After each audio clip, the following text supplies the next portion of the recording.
जय हिंद दोस्तों, कैसे हो आप सभी। मैं प्रीति सिंह एक बार फिर स्वागत करती हूँ आप सभी का हम सबके चैनल ईपीएस पर। दोस्तों कंटिन्यू करते हैं अपनी जीएस सेकंड की क्लास। इससे पहले दोस्तों मेरे 23 लेक्चर ऑलरेडी भारतीय राज्य व्यवस्था के कवर हो चुके हैं, वो जाके आप मेरे चैनल पर देख सकते हैं। उसमें मैंने क्या क्या टॉपिक कराया वो रिपीट नहीं करूँगी, बस इतना बता दूं मैं आपको। वहाँ से जो भारतीय राज्य व्यवस्था जहाँ से सिलेबस में है, मतलब कि भारतीय संविधान का जो ऐतिहासिक आधार है वहाँ से लेके, मतलब इंडियन कॉन्स्टिट्यूशन का हिस्टोरिकल बैकग्राउंड, रेगुलेटिंग एक्ट 1773 से लेके वहाँ से मैंने कवर कराना शुरू कराया था। और उसमें भारतीय संविधान सभा का निर्माण कैसे हुआ, भारतीय संविधान का निर्माण कैसे हुआ, भारतीय संविधान की विशेषताएं, डीपीएसपी, मौलिक अधिकार, मौलिक कर्तव्य और ये अपना प्रस्तावना, ये सब दोस्तों मैं ऑलरेडी कवर करा चुकी हूँ। वो मेरे आप लेक्चर देख सकते हैं, आपको बहुत हेल्प होगी। दोस्तों पिछली क्लासेस में मैंने क्या कराया, थोड़ा सा ब्रीफ इंट्रोडक्शन वो दे देती हूँ। पिछली क्लासों में दोस्तों मैंने स्टार्ट कराया था आपको संघ, जो कि आता है भाग 5 में। कौन से में आता है दोस्तों, भाग 5 में। आर्टिकल 52 से लेके आर्टिकल 151, आर्टिकल 52 से लेके आर्टिकल 151 तक, मतलब 51 तक संघ का वर्णन दिया गया है। तो इसमें दोस्तों मैंने आपको संघ में क्या क्या करा दिया वो बताने जा रही हूँ। मैंने दोस्तों राष्ट्रपति कवर कराया 2 क्लास में, उसमें मैंने पूरा राष्ट्रपति को समझाया और उसके ऑब्जेक्टिव कराए थे। फिर मैंने दोस्तों उपराष्ट्रपति आपको कराया था, उसको भी अच्छे से समझाया था और ऑब्जेक्टिव भी करा दिए थे जो पीवाईक्यू में पूछे गए हैं और जो आने की संभावना है, मतलब एक्सपेक्टेड भी करा दिए थे। पिछली क्लास में दोस्तों मैंने क्या कराया है आपको, स्टार्ट मंत्री परिषद। क्या दोस्तों, मंत्री परिषद और पीएम। मैंने पिछली क्लास में आपको डायग्राम से समझाई थी सारी चीजें। आई होप आपने वो मेरी क्लास देख ली होगी। तो आज दोस्तों अपनी क्लास कंटिन्यू करते हैं एक प्यारे से कोट के साथ जो मुझे काफ़ी पसंद है। कोट क्या है दोस्तों, ये हरिवंश राय बच्चन की एक कविता है, उसकी कुछ पंक्ति आपके सामने प्रस्तुत करना चाहती हूँ और उसी के साथ शुरू करेंगे अपनी क्लास। दोस्तों पंक्तियाँ कुछ ऐसे है कि नन्ही चींटी जब दाना लेकर चलती है, कि नन्ही चींटी जब दाना लेकर चलती है, चढ़ती दीवारों पर 100 बार फिसलती है। कि नन्ही चींटी जब दाना लेकर चलती है, चढ़ती दीवारों पर 100 बार फिसलती है। मेहनत उसकी बेकार हर बार नहीं होती, कोशिश करने वालों की कभी हार नहीं होती। तो दोस्तों यही है, हमें कोशिश करते रहना चाहिए। सबसे बड़ा एग्जाम्पल हमारे पास एक चींटी का है, वो अपना हौसला रखती है और वो हिम्मत नहीं हारती है। वो चढ़ती है दाना लेकर दीवारों पर, 100 बार फिसलती है लेकिन हिम्मत नहीं हारती, चढ़ती है फिर फिसलती है, फिर चढ़ती है और आखिरकार दोस्तों जो उसका लक्ष्य है, जहाँ पर वो पहुँचना चाहती है वहाँ पर पहुँची जाती है। तो दोस्तों इससे शिक्षा यही मिलती है कि हमें अपना कभी भी अपने गोल को नहीं छोड़ना चाहिए, जो हमारा लक्ष्य है उसको नहीं छोड़ना चाहिए। अगर आप फेल भी होते हैं तो उससे आपको सीखना चाहिए कि हमारी गलतियां कहाँ पर हुई और आप उसी को ताकत बना के उसी को कि यार अब के हमारे इतने नंबर से रहा है, हम कर सकते हैं। आप दोस्तों मैं हमेशा बोलती हूँ सेल्फ स्टडी से भी अपना जो भी टारगेट है यूपीएससी, यूपीपीसीएस और जिसका जो टारगेट है वो अचीव कर सकते हैं।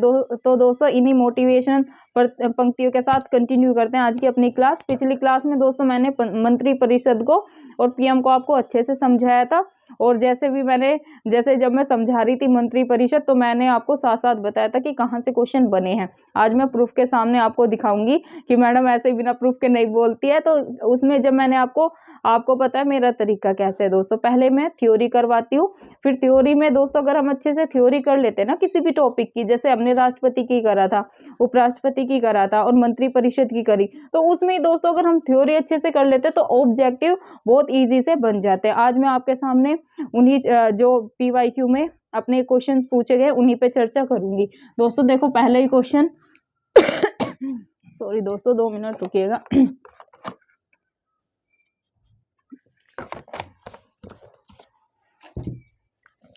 दोस्तों पहले ही क्वेश्चन है, देखो महत्वपूर्ण ऑब्जेक्टिव है मंत्री परिषद और पीएम के। पहले ही क्वेश्चन है दोस्तों भारत के पीएम, भारत के प्रधानमंत्री के विषय में निम्नलिखित कथनों में कौन सा सही है।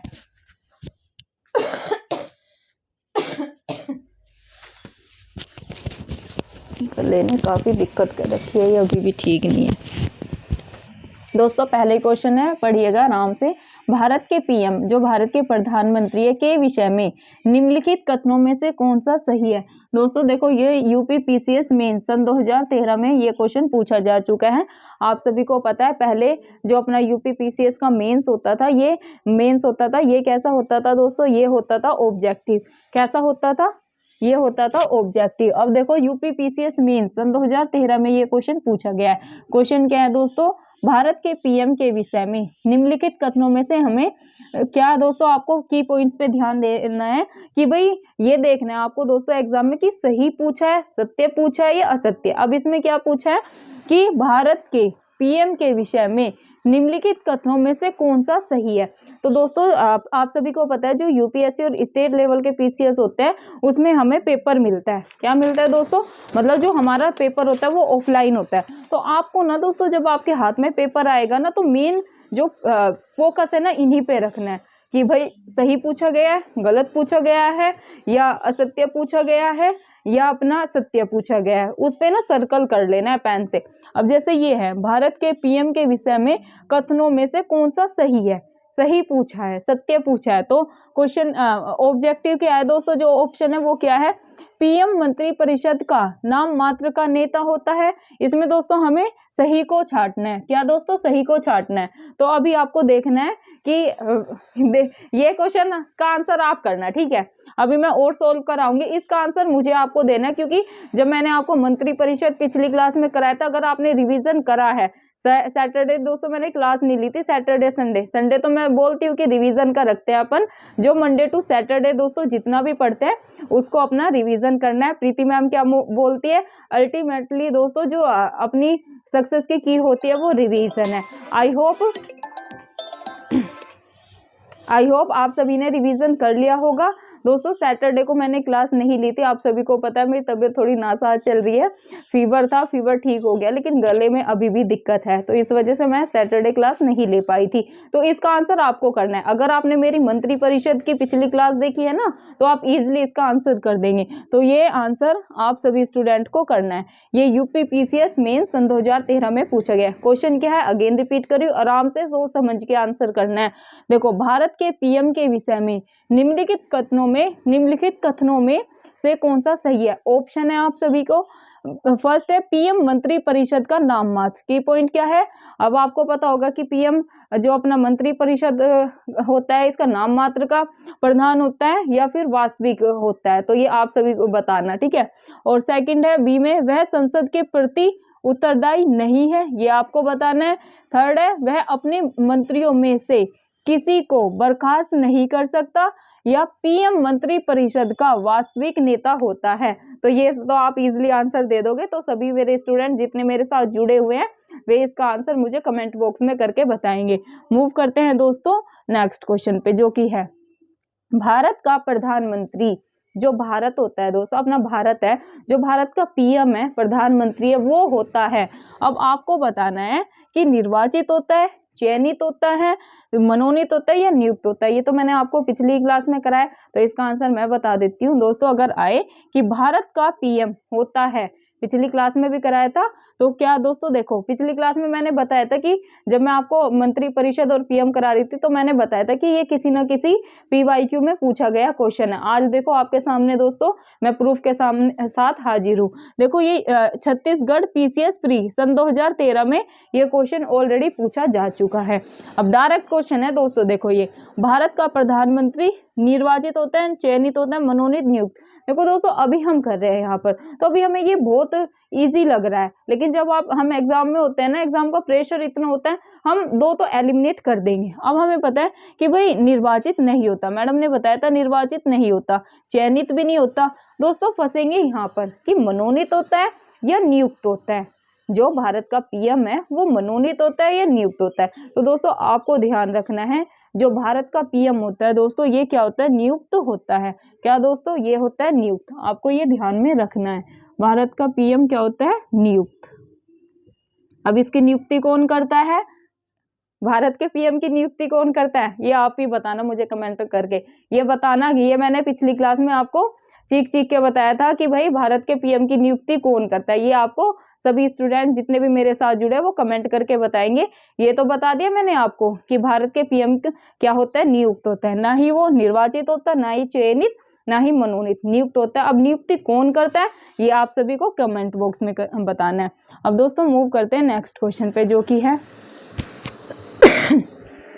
भारत का पीएम मुखिया है, भारत का पीएम जो मुख्य है वो किसका है? तो जो दोस्तों आपको ध्यान में रखना है, जो भारत का पीएम होता है वो मुख्य होता है केंद्रीय सरकार का, सेंट्रल गवर्नमेंट का। किसका दोस्तों? ऐसे देंगे आपको, जो भारत का पीएम होता है वह मुख्य होता है केंद्र सरकार का, राज्य सरकार का, ऐसे करके आपको 4 ऑप्शन में देंगे। तो आपको ध्यान रखना है जो भारत का पीएम होता है वो किसका मुख्य होता है? वो होता है दोस्तों सेंट्रल गवर्नमेंट का, मतलब कि केंद्रीय सरकार का। अब दोस्तों देखो ये क्वेश्चन पूछा गया है 47th बीपीएससी में। किसमें दोस्तों? 47th बीपीएससी, जो कि हुआ था ये एग्जाम सन 2015 में। अब दोस्तों अभी अपना 12 फेब को किसका एग्जाम है? बीपीएससी का। तो दोस्तों ऐसे ही ऑब्जेक्टिव बनेंगे। फरवरी तक तो दोस्तों अपना ऑलमोस्ट सिलेबस अपना जैसे हिस्ट्री भी हो जाएगा, और अपना मैं पॉलिटी तो इसी मंथ करा दूंगी आपको। दिसंबर 15 तक कोशिश है मेरी कि मैं जीएस सेकंड जो कि अपना पॉलिटी भारतीय राज्य व्यवस्था ये कंप्लीट करा दूंगी। तो अगर आप मेरे पॉलिटी के सारे लेक्चर अच्छे से देखते हैं तो आपका बीपीएससी में पॉलिटी से एक भी क्वेश्चन बाहर नहीं जाएगा। अब देखो ये क्वेश्चन डायरेक्ट पूछा गया है, भारत का पीएम मुख्य होता है, तो आपको ध्यान में रखना है सेंट्रल गवर्नमेंट का मुख्य होता है, ये आपको ध्यान में रखना है। बीपीएससी में दोस्तों ये क्वेश्चन पीवाईक्यू में पूछा जा चुका है। मूव करते हैं दोस्तों नेक्स्ट क्वेश्चन पे, जो कि है भारतीय संविधान के क्या दोस्तों? भारतीय संविधान के अनुच्छेद 78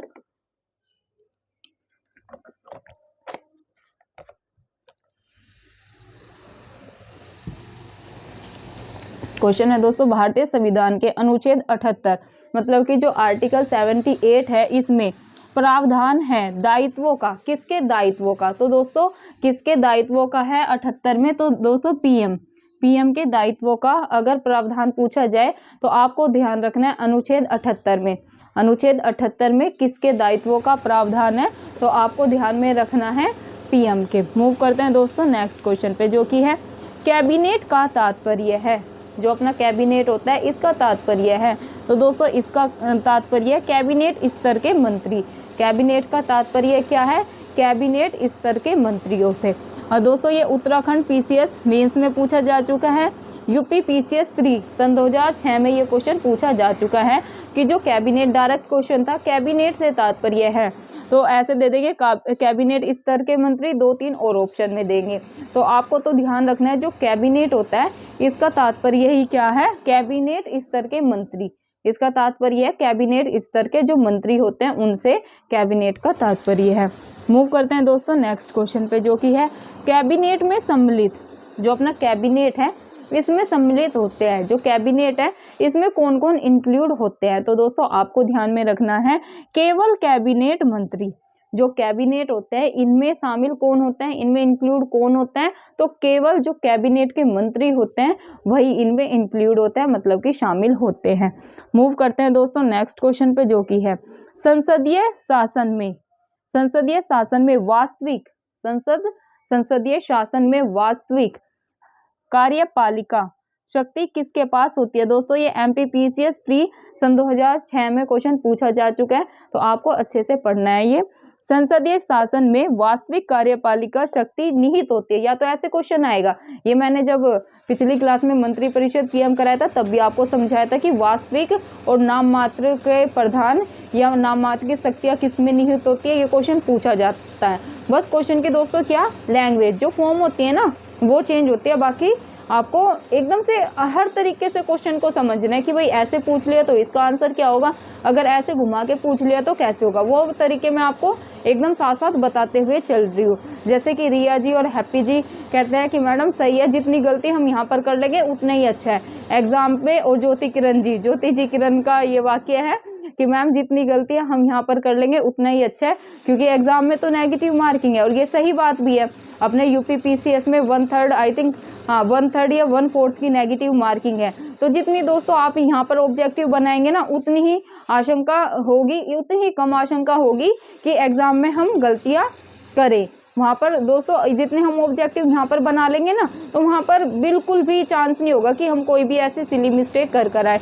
अब ये है भाई, संसदीय शासन में वास्तविक जो कार्यपालिका शक्ति होती है, इसमें है शक्तियाँ किसके पास होती है। ऐसे भी क्वेश्चन बन सकता है, ऐसे भी बन सकता है कि संसदीय शासन में वास्तविक कार्यपालिका शक्ति निहित होती है, तो किस में निहित होती है? राष्ट्रपति में निहित होती है, ऑप्शन में होगा। पीएम में निहित होती है, गवर्नर में निहित होती है, सीएम में। तो दोस्तों आपको ध्यान रखना है, जहां भी आपको वास्तविक कार्यपालिका शक्ति दिख जाए, वास्तविक कार्यपालिका शक्ति दिख जाए, तो आपको क्या लगाना है कि भाई जो भारतीय संसदीय व्यवस्था है उसमें जो वास्तविक कार्यपालिका शक्ति होती है। दोस्तों पिछली क्लास में भी बताया था, अब देखो क्वेश्चन पूछा जा चुका है आपके सामने। पता है कि एमपीपीसीएस में ये क्वेश्चन पूछा गया है। पिछली क्लास में आपको लग रहा होगा कि मैडम तो ऐसे ही थ्योरी के साथ साथ बताते हुए चले, क्या पता पूछे गए हो या ना पूछे गए। तो दोस्तों देखो ये है प्रूफ, एमपीपीसीएस में ये क्वेश्चन पूछा जा चुका है सन 2006 में। वास्तविक शक्ति, संसदीय शासन की वास्तविक शक्ति किस में निहित होती है, और संसदीय शासन की जो नाम मात्र की शक्ति होती है ये किस में निहित होती है। दोस्तों 100% ये आपको किसी ना किसी पीसीएस में हर बार क्वेश्चन देखने को मिलता है। अब देखो, अगर वास्तविक कार्यपालिका शक्ति किसके पास है या किस में निहित है, तो आपको लगाना है अपने पीएम में। और अगर नाम मात्र की शक्ति किस में निहित है, तो ऐसा आ जाए तो आपको लगाना है राष्ट्रपति। अपनी जो संसदीय व्यवस्था है उसमें जो नाम मात्र की शक्ति होती है दोस्तों, वो होती है राष्ट्रपति में निहित। और जो वास्तविक कार्यपालिका शक्ति होती है वो होती है पीएम में निहित। तो इन दोनों को डिफरेंस करके आपको समझना है। कभी वास्तविक की नाम मात्र में लगा के आ जाओ और नाम मात्र की ऐसे नहीं करना, बैठा लेना कि भाई अगर वास्तविक कार्यपालिका शक्ति पूछा है तो प्रीति मैडम ने बताया था कि भाई ये अपनी पीएम में निहित होती है, अपने प्रधानमंत्री में निहित होती है। और अगर नाम मात्र की शक्ति आ जाए तो ये होती है, नाम मात्र की शक्ति होती है दोस्तों अपने राष्ट्रपति में निहित। ये आपको ध्यान में रखना है। मूव करते हैं दोस्तों नेक्स्ट क्वेश्चन पे, जो कि है आमतौर पर जो भारत के पीएम होते हैं, तो ये कौन होता है दोस्तों? तो लोकसभा के जो सदस्य होते हैं, आमतौर पर जो लोकसभा के मेंबर होते हैं वही भारत के अपना प्रधानमंत्री होते हैं। ये आपको ध्यान में रखना है। क्वेश्चन क्या है, आमतौर पर भारत के पीएम होते हैं, तो आपको ध्यान में रखना है लोकसभा के सदस्य, लोकसभा के सदस्य। ये दोस्तों ये भी 47 बीपीएससी जो कि हुआ था सन 2015 में, प्री में बीपीएससी 47 नंबर की बीपीएससी जो कि सन 2015 में हुआ था प्री का एग्जाम, उसमें ये क्वेश्चन डायरेक्ट पूछा गया है। मूव करते हैं दोस्तों नेक्स्ट क्वेश्चन पे, जो कि है राष्ट्रीय सुरक्षा समिति, नेशनल सिक्योरिटी समिति का प्रधान कौन होता है? नेशनल जो सिक्योरिटी है, मतलब कि राष्ट्रीय सुरक्षा समिति, राष्ट्रीय सुरक्षा समिति का प्रधान कौन होता है? तो दोस्तों ये होता है पीएम। अगर आ जाए कि राष्ट्रीय सुरक्षा समिति का प्रधान कौन होता है, तो दोस्तों आपको लगाना है वो होते हैं अपने पीएम। अब दोस्तों ये देखो दो बीपीएससी में, जैसे 53rd बीपीएससी से अपना 55 की बीपीएससी सन 2011 तक ये लगातार क्वेश्चन पूछा गया हर साल बीपीएससी में। मतलब जो 53 नंबर की बीपीएससी थी, 53, 54, 55 लगातार दोस्तों 3 साल ये क्वेश्चन रिपीट हुआ है। रिपीट कौन सा क्वेश्चन है? राष्ट्रीय सुरक्षा समिति का प्रधान कौन होता है? तो दोस्तों ये होता है पीएम। ये बीपीएससी में 3 साल लगातार रिपीट हुआ था। तो दोस्तों ये क्वेश्चन बहुत ही ज्यादा महत्वपूर्ण है। मैं आपको हमेशा बताती हूँ दोस्तों, जो स्टेट लेवल के पीसीएस है वहाँ पर क्वेश्चन रिपीट होते हैं, और दोस्तों 40 से 50% क्वेश्चन रिपीट होते हैं। इसलिए दोस्तों मैं हमेशा रिक्वेस्ट करती हूँ आपको सबसे पहले सिलेबस निकलवा के उसको अच्छे से माइंड में बैठा लेना है। देन दोस्तों आपको 10 साल के पीवाईक्यू, आप किसी भी स्टेट लेवल का पीसीएस दे रहे हैं, चाहे आप यूपी पीसीएस दे रहे हैं, चाहे आप एमपी पीसीएस दे रहे हैं, चाहे आप बीपीएससी का एग्जाम दे रहे हैं, चाहे आप आरएस का एग्जाम दे रहे हो, दोस्तों आपको क्या करना है, अपने स्टेट के कम से कम 10 साल के पीवाई को सोल्व करना ही करना है। अगर दोस्तों आप वो सोल्व कर लेते हैं तो आपको मतलब 50% आप मानो आपकी चीजें कवर है, फिर आपको मेहनत फिर 50% ही करनी है। और दोस्तों क्वेश्चन रिपीट होते हैं, ये सामने आपके सामने एकदम प्रूफ के साथ मैं हाजिर कर रही हूँ कि भाई कहाँ कहाँ ये क्वेश्चन पूछे गए हैं। अब दोस्तों मूव करते हैं नेक्स्ट क्वेश्चन पे, जो कि है भारत का पीएम बनने के लिए न्यूनतम आयु, भारत का जो पीएम होता है उसमें उसका मतलब भारत का अगर हमें पीएम बनना है तो न्यूनतम आयु कितनी होती है? तो दोस्तों ऑप्शन में ऐसे दे देंगे आपको 25 साल, 30 साल, 35 साल या फिर 32 ईयर्स ऐसे दे देंगे। तो दोस्तों आपको ध्यान रखना है, अगर भारत का पीएम किसी को बनना है तो उसकी न्यूनतम आयु कितनी होनी चाहिए, तो दोस्तों 25 साल, 25 वर्ष होनी चाहिए। अब दोस्तों ये देखो कितना इजी तरीके का क्वेश्चन हमें लग रहा है कि यार एज से क्वेश्चन आएंगे, हमें ये लगेगा कि मैडम ऐसे पीसीएस नहीं पूछता। तो दोस्तों रुको आपका डाउट क्लियर कर दूं। देखो यूके पीसीएस, उत्तराखंड पीसीएस में ये सन 2007 में डायरेक्ट क्वेश्चन बना है अपने प्रधानमंत्री की एज से, कि जो प्रधानमंत्री होते हैं उनकी न्यूनतम आयु क्या है दोस्तों, भारत का पीएम बनने के लिए न्यूनतम आयु कितनी होनी चाहिए या कितनी होती है। तो ऑप्शन में थे 25 साल, 30 साल, 35 साल या 32 साल। तो दोस्तों आपको ध्यान में रखना है कि ये भाई 25 साल होता है। अगर किसी को भारत का पीएम बनना है तो उसमें कितनी एज होनी चाहिए, उसकी 25 साल होनी चाहिए। दोस्तों उत्तराखंड पीसीएस में ये क्वेश्चन डायरेक्ट पूछा गया था। कब पूछा गया था, सन 2007 में। मूव करते हैं दोस्तों नेक्स्ट क्वेश्चन पे, जो कि है पीएम को अब देखो पीएम को डैश, ठीक है। अब ये झारखंड पीसीएस में सन 2011 में क्वेश्चन पूछा गया है प्री में। अब क्या है, पीएम को ऐसे डैश दे देंगे और 4 ऑप्शन होंगे। ऑप्शन क्या है, लोकसभा के द्वारा चुना जाता है, सेकंड है संसद के द्वारा चुना जाता है, थर्ड है राष्ट्रपति के द्वारा नियुक्त किया जाता है, और डी है इनमें से कोई नहीं। तो दोस्तों इसका भी आंसर आप ही मुझे करेंगे। ये मैंने आपको कितनी बार समझाया है। तो जो मेरे स्टूडेंट सीरियस है, एकदम अच्छे तरीके से मेरी क्लास को लास्ट तक देख रहे हैं और अपने नोट्स बना रहे हैं, वो तो इनका आंसर मुझे पक्का ही 100% कमेंट बॉक्स में देंगे। तो दोस्तों इसका आंसर मुझे सभी बच्चे, मेरे जितने भी स्टूडेंट्स मेरे साथ जुड़े हुए हैं, वो मुझे कमेंट बॉक्स में जरूर देंगे। तो दोस्तों ये भी आंसर आप लोगों को करना है, तो कमेंट बॉक्स में आप करिएगा कि पीएम को लोकसभा के द्वारा चुना जाता है, संसद के द्वारा चुना जाता है, राष्ट्रपति के द्वारा नियुक्त किया जाता है, या इनमें से कोई नहीं। तो आप बताएंगे कि जो अपने पीएम होते हैं उनको कैसे चुना जाता है। मूव करते हैं दोस्तों नेक्स्ट क्वेश्चन पे, जो कि है जो व्यक्ति संसद का सदस्य नहीं है, केंद्रीय मंत्री रह सकता है। जो व्यक्ति क्वेश्चन है दोस्तों, जो व्यक्ति संसद का सदस्य नहीं है, एक ऐसा व्यक्ति जो संसद का सदस्य नहीं है, सरल भाषा में समझाती हूँ, इसका तात्पर्य क्या है क्वेश्चन का, कोई व्यक्ति है अगर वह संसद का सदस्य नहीं है तो केंद्रीय मंत्री रह सकता है। तो वो केंद्रीय मंत्री मतलब कितने टाइम तक रह सकता है, क्वेश्चन है दोस्तों।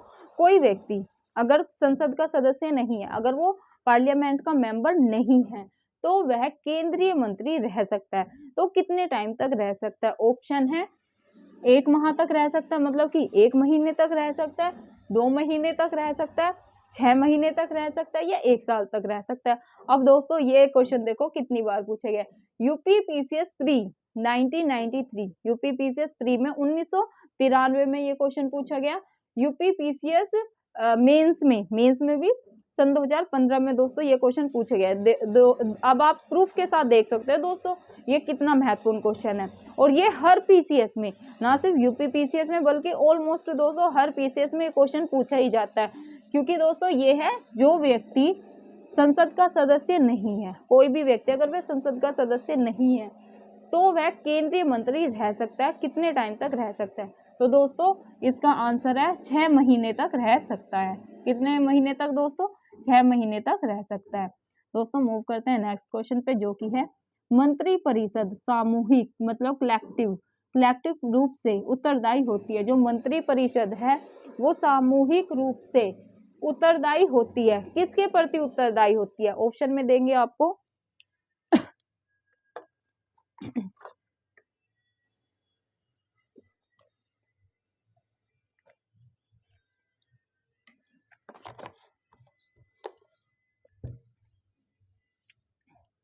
दोस्तों ये क्वेश्चन को एकदम आराम से पढ़िएगा।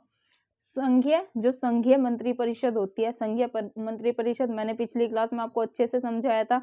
केंद्रीय मंत्री परिषद को ही कहते हैं संघीय मंत्री परिषद।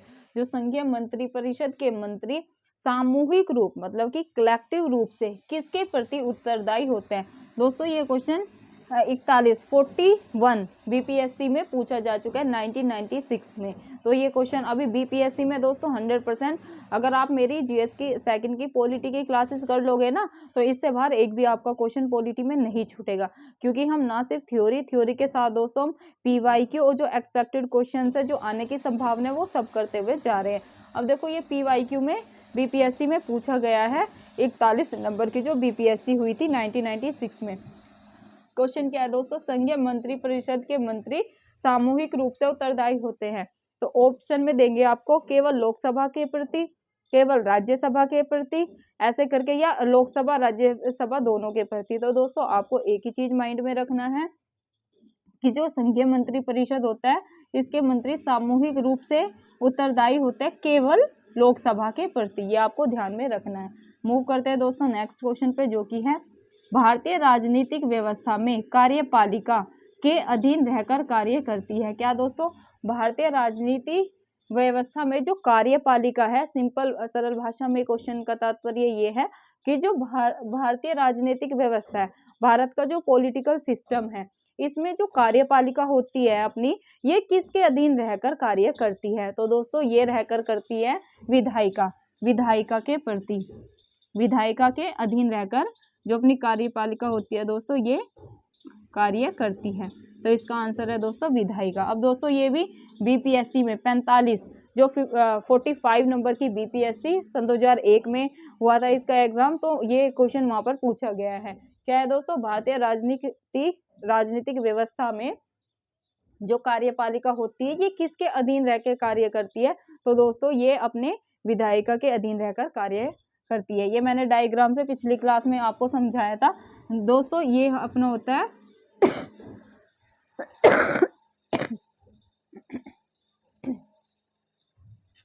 माफी चाहती हूँ दोस्तों, मेरा गला बहुत पेन कर रहा है, लेकिन चलो कुछ क्वेश्चंस बचे हैं इनको कंप्लीट करते हैं। खांसी से मैं बहुत ज्यादा परेशान हूँ, मेरी खांसी ठीक नहीं हो रही। कोई नहीं, चलो देखो क्या है, ये तो बता दिया मैंने। जो दोस्तों कार्यपालिका है ये विधायिका के अधीन रहकर कार्य करती है। अब इसको डायग्राम से समझते हैं दोस्तों। ये हो गई अपने, ये है दोस्तों विधायिका। क्या दोस्तों, ये है अपनी विधायिका, और दोस्तों विधायिका में से ही बनती है अपनी क्या, कार्यपालिका। क्या दोस्तों, कार्यपालिका। तो दोस्तों इसका मतलब यही है कि जो कार्यपालिका है ये विधायिका के अधीन रहकर ही कार्य करते हैं, क्योंकि विधायिका में से ही क्या बनती है, कार्यपालिका। अब मैंने पिछली क्लास में आपको अच्छे से समझाया था कि अपना जो 3 है ये विधायिका, कार्यपालिका, न्यायपालिका। जो दोस्तों विधायिका होती है वो क्या करती है, वो कानून को बनाती है। कार्यपालिका का काम क्या है दोस्तों, कार्यपालिका का काम है जो विधायिका ने कानून बनाए उनको लागू करना, और न्यायपालिका का काम क्या है दोस्तों, न्याय करना, जस्टिस करना। तो ये तो मैंने आपको पिछली क्लास में अच्छे से डायग्राम के साथ समझाया था, तो आप वहां से कवर कर सकते हैं। मूव करते हैं दोस्तों नेक्स्ट क्वेश्चन पे, जो कि है किस सदन के सदस्यों द्वारा बहुमत से अविश्वास प्रस्ताव पास होने पर मंत्री परिषद को त्यागपत्र देना पड़ता है। दोस्तों ये क्वेश्चन यूपी पीसीएस प्री में सन 2012 में पूछा जा चुका है। क्वेश्चन क्या है, अगेन सुनिएगा अच्छे से। किस सदन के सदस्यों द्वारा बहुमत से अविश्वास प्रस्ताव पास होने पर मंत्री परिषद को अपना त्यागपत्र देना ही पड़ेगा। तो दोस्तों अगर लोकसभा के सदस्य बहुमत से अविश्वास प्रस्ताव पास कर देते हैं तो क्या जो अपनी मंत्री परिषद होती है उसको त्यागपत्र देना पड़ता है। तो इसमें पूछे कि अविश्वास प्रस्ताव पास होने पर मंत्री परिषद को त्यागपत्र देना पड़ता है किस सदन के सदस्यों द्वारा बहुमत से। अगर लोकसभा के 200 सदस्य बहुमत से अविश्वास प्रस्ताव को पास कर देते हैं तो जो मंत्री परिषद होती है दोस्तों उसको त्यागपत्र देना ही पड़ता है। तो आपको ध्यान रखना है लोकसभा के सदस्यों के द्वारा। तो ये दोस्तों यूपीपीसीएस प्री में पूछा जा चुका है क्वेश्चन। आज का दोस्तों लास्ट क्वेश्चन लेते हैं।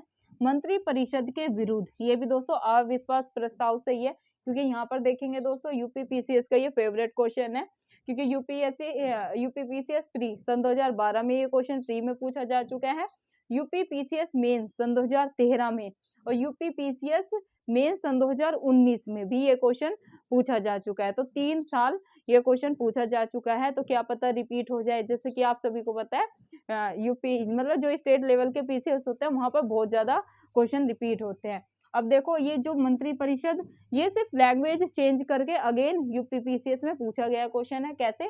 मंत्री परिषद के विरुद्ध अविश्वास का प्रस्ताव हेतु न्यूनतम सदस्य संख्या। अब ये तो पता चल गया दोस्तों, ये क्वेश्चन कैसा था कि भाई अविश्वास प्रस्ताव कौन करता है? ये दोस्तों लोकसभा के सदस्य करते हैं। कौन दोस्तों? लोकसभा के सदस्य करते हैं। और सेकंड क्या है, इसमें पूछा है कि अगर मंत्री परिषद के विरुद्ध अविश्वास का प्रस्ताव लाने हेतु न्यूनतम सदस्य संख्या होनी चाहिए। न्यूनतम सदस्य संख्या अगर आपको मंत्री परिषद के विरुद्ध अविश्वास प्रस्ताव लाना है, कौन लाता है? लोकसभा के सदस्य लाते हैं बहुमत से। ये मैंने करा दिया भाई, पूछा भी गया है पीवाईक्यू में, यूपीपीसीएस में। अभी क्वेश्चन कैसे है कि कितने हेतु न्यूनतम सदस्य संख्या होनी चाहिए, कि अगर आपको मंत्री परिषद के विरुद्ध अविश्वास प्रस्ताव लाना है तो न्यूनतम सदस्य संख्या कितनी होनी चाहिए? तो दोस्तों न्यूनतम सदस्य संख्या होनी चाहिए 50। कितनी दोस्तों? संख्या होनी चाहिए 50। तो दोस्तों ये थी आज की जीएस सेकंड की क्लास। आई होप आपको मेरी क्लासेस से काफी मदद मिल रही होगी। ऑलमोस्ट दोस्तों जितने भी मंत्री परिषद, पिछली क्लास में मैंने मंत्री परिषद की आपको थ्योरी, मंत्री परिषद और पीएम की थ्योरी करा दी थी। इस क्लास में दोस्तों देखो प्रूफ के साथ दिखाएं आपको कि कैसे पीवाईक्यू में वहीं से क्वेश्चन बने हैं। तो दोस्तों पढ़ाई करने का यही तरीका है। कहते हैं ना लोग कि स्मार्ट स्ट्रेटजी, एक सटीक रणनीति क्या होती है एग्जाम को पार करने की। तो दोस्तों यही होती है, पहले आपको किसी भी टॉपिक को अच्छे से समझना है।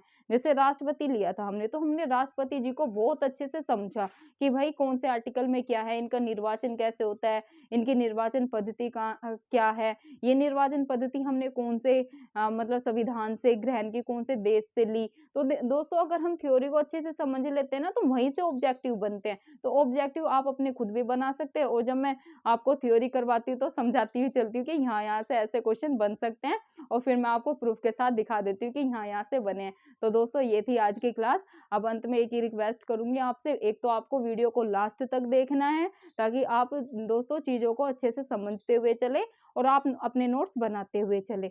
जब आप दोस्तों मेरी क्लास को देखते हैं तो पेन पेपर लेकर बैठा करें। जो भी चीजें आपको लगती हैं कि जो आपको याद है, देखो नोट्स का यही तरीका होता है, जो आपको याद है ना वो मत लिखो। जो आपको चीजें याद नहीं है, मैडम कुछ नया बताती है तो उसको आप नोट कर लो कि भाई ये याद नहीं, अपन ये कर लेते हैं। बाकी तो दोस्तों आपको टेंशन लेने की जरूरत नहीं है। मैं अपने क्लासेस की जो भी अपने मैं नोट्स तैयार कर रही हूँ वो आपको पीडीएफ में डाल ही रही हूँ। कल मैंने सारे नोट्स डाल दिए हैं अपने, तो आप वो जाके मेरे टेलीग्राम लिंक ज्वाइन कर लेना। मैं दोस्तों क्लास के बाद टेलीग्राम लिंक अपने डिस्क्रिप्शन में डाल देती हूँ, तो ज्वाइन कर लेना। वहां पर आपको सारी पीडीएफ मिल जाएगी। आज की करंट अफेयर की क्लास और अपने जीएस सेकंड की क्लास, ये भी मैं शाम तक जैसे भी टाइम मिलता है अपलोड कर दूंगी। तो दोस्तों एक रिक्वेस्ट यही है, प्लीज आपको ज्यादा से ज्यादा वीडियो को शेयर करना है ताकि हम सबकी मदद कर पाए। और जिनका दोस्तों सपना है आईएएस आईपीएस डीएसपी या कोई भी एक सरकारी नौकरी का, अपना उनका एक सपना है कि यार हमें ये सपना अपना पूरा करना है, तो दोस्तों हम उनके सपने को मात्र सपना ना रहने दें, उनके सपने में थोड़ा सा योगदान कर पाए और वो अपने सपने को पूरा कर पाए। तो दोस्तों प्लीज ज्यादा से ज्यादा वीडियो को शेयर करें और चैनल को सब्सक्राइब कर लो, ताकि दोस्तों जब भी मैं अपनी वीडियो अपलोड करूं तो आपके फोन की घंटी बज जाए। और 1 घंटा सबको बोलो कि भाई अपने को डिस्टर्ब ना करो, जहां भी एकांत शादी के अपना जाओ, अपना पेन पेपर लेकर बैठ जाओ, अपने नोट्स तैयार करते हुए चलो। तो दोस्तों जय हिंद जय भारत, मिलते हैं आपको कल की क्लास में।